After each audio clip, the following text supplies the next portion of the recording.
প্রিয় ও স্নেহের 2026 সালের নতুন বছরের দশম শ্রেণীর ছাত্রছাত্রী বন্ধুরা, আশা করি তোমার সবাই ভালো আছো।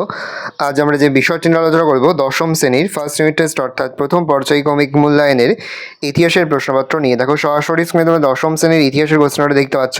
ফুল মার্কস আমাদের রয়েছে 40, সময় তোমাদের রয়েছে 1 ঘন্টা 20 মিনিট। একই দাগে সঠিক উত্তর বেছে লেখো যে কোনো 10টি প্রশ্নের মান 1 করে 1 × 10 = 10।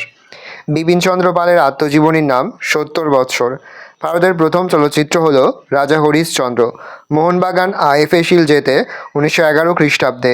হিন্দুমেলা সম্পর্কে তথ্য পাওয়া যায় জীবনস্মৃতি গ্রন্থে। হিন্দু প্যাট্রিয়ট পত্রিকার প্রথম সম্পাদক ছিলেন হরিশচন্দ্র মুখোপাধ্যায়। ভারতে পাশ্চাত্য শিক্ষাদানের পক্ষে মত প্রকাশ করেন মেকলে। হিন্দু কলেজ প্রতিষ্ঠিত হয় 1817 খ্রিস্টাব্দে। বিধবা বিবাহ আইন পাশ করেন লর্ড ক্যানিং। প্রথম ভারতীয় অরণ আইন পাশ হয় 1865 খ্রিস্টাব্দে। বাংলার নানা সাহেব নামে পরিচিত রামরতন রায়। দিগু কথার অর্থ বহিরাগত। নীল বিদ্রোহের নেতা ছিলেন দিগম্বর বিশ্বাস। 2 থেকে উপবিভাগ 2.2, একটি বাক্য উত্তর যে কোনো দুটি। প্রথম বাংলা সাপ্তাহিক পত্রিকার নাম সমার্থ দর্পণ। আত্মীয় সভার প্রতিষ্ঠা থেকে রাজা রামমোহন রায়। দামিনী কথার অর্থ পাহাড়ের প্রান্তদেশ। উলগুলান শব্দের অর্থ মহাশান্তি বা প্রবল বিক্ষোভ। বিভাগ 2.2, ঠিক বা ভুল নির্ণয় করো। ভারতের নিম্নবর্গের ইতিহাস রচনা করে রণজিৎ গুহ, ঠিক তাহলে সত্য লিখবো। হিন্দু প্যাট্রিয়ট পত্রিকা বাংলা ভাষায় প্রকাশিত হয়, ভুল মিথ্যা লিখবো। ঈশ্বরচন্দ্র রায় পাবনার কৃষক বিদ্রোহের নেতৃত্ব দেন, ঠিক সত্য লিখবো। বিভাগ 2.2, লিখিত বিবৃতিগুলির সঙ্গে সঠিক ব্যাখ্যা নির্বাচন করো যে কোনো দুটি। প্রথম বিবৃতি, লর্ড লিটন নাট্যাভিনয় নিয়ন্ত্রণ আইন পাশ করেছিলেন। ব্যাখ্যা হবে 3 নম্বর ব্যাখ্যাটি। নাটকের মাধ্যমে ব্রিটিশ অন্যায় ও অত্যাচারের জনমানসে তুলে ধরা হতো। পরের বিবৃতি, নীলকর সাহেবরা বে এলাকা চাষে বেশি উৎসাহী ছিল। সঠিক ব্যাখ্যা হবে 1 নম্বর ব্যাখ্যাটা। বে এলাকা চাষে নীলকরদের নিজের জমির প্রয়োজন হতো না। পরের বিবৃতি, ব্রিটিশ সরকার অরণ্য আইন পাশ করে। সঠিক ব্যাখ্যা হবে 3 নম্বর ব্যাখ্যাটা। অরণ্য আইনের উদ্দেশ্য ছিল অরণ্য সম্পদের ওপর থেকে আদিবাসীদের অধিকার কেড়ে নেওয়া। পরে হচ্ছে 3 দাগে 2টি অথবা 3টি বাক্যে লিখিত প্রশ্ন উত্তর দাও। যে কোনো 4টি প্রশ্নের মান 2 করে 2 × 4 = 8। দেখো প্রথম প্রশ্ন, নতুন সামাজিক ইতিহাস বলতে কি বোঝো? দেখে নাও, আমি আস্তে স্ক্রল ডাউন করছি। প্রতিটি প্রশ্ন উত্তরই তোমাদের খাতাতে লিখে তোমরা কিন্তু মুখস্থ করে ফেলবে।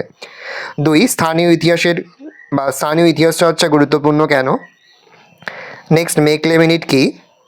পরবর্তী প্রশ্ন 4 নম্বর, শ্রীরামপুর ত্রয়ী কাদের বলা হয়? 5 নম্বর, মুদ্রা বিদ্রোহের 2টি কারণ লেখো। 6, পাবনা বিদ্রোহের প্রধান কারণ কি ছিল?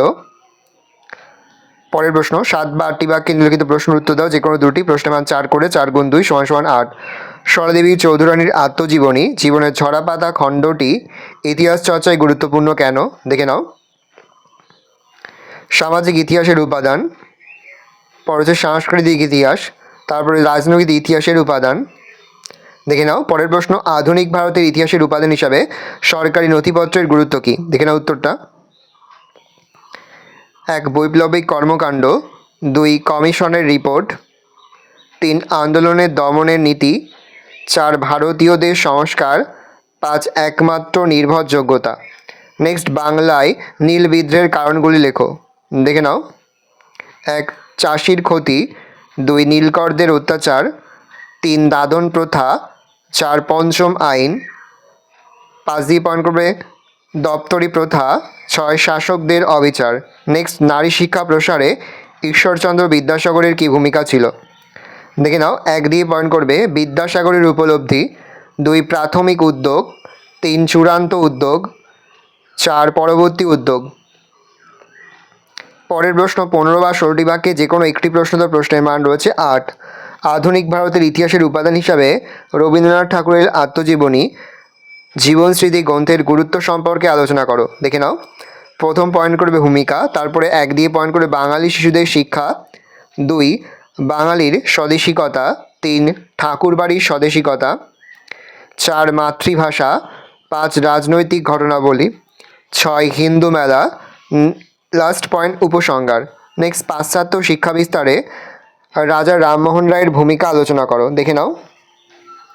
পয়েন্ট করবে বিদ্যালয় স্থাপন। নেক্সট পয়েন্ট করবে হিন্দু কলেজ প্রতিষ্ঠা। নেক্সট পয়েন্ট, বেদান্ত কলেজ প্রতিষ্ঠা। নেক্সট পয়েন্ট, সরকারের আবেদন বা সরকারকে আবেদন। নেক্সট পয়েন্ট, পাশ্চাত্য শিক্ষার পক্ষে প্রচার। পরের প্রশ্ন, সাঁওতাল বিদ্রোহের কারণ কী ছিল? দেখে নাও। 1 দিয়ে পয়েন্ট করবে খাজনা ধার্য। 2, নগদে খাজনা উপশুল্ক আদায়। 3, চিরাচরিত প্রথায় আঘাত। 4, মধ্যস্বত্বভোগীদের অত্যাচার। 5 বলপূর্বক ধর্মান্তরকরণ।